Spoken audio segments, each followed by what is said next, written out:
வணக்கம்டா மாப்பிள்ள தென்காசில இருந்து. இன்னைக்கு மே 1னா உங்களுக்கு ஞாபகம் வருது.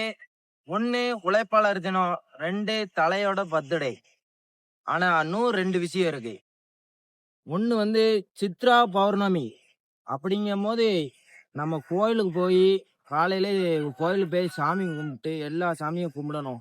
உங்க பக்கத்துல என்ன கோயில் இருக்கோ அங்க போய் கண்டிப்பா கும்பிடணும். கண்டிப்பா விநாயகரை கண்டிப்பா எல்லாரும் கும்பிடணும்.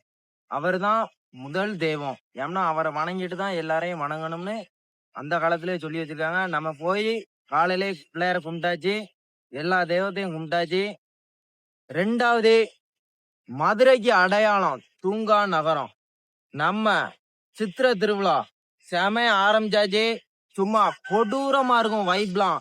அப்படி அழகரே தண்ணி தெளிச்சு தூங்க விடாம பண்ணிடுற திருவிழானா நம்ம சித்திரை திருவிழா தான். சும்மா சூப்பரா இருக்கும். நம்ம வீடியோ பிடிச்சிருந்தா கண்டிப்பா லைக் பண்ணுங்க. மதுரைக்கு போறவங்க நம்ம ஐடிக்கு கமெண்ட் பண்ணுங்க.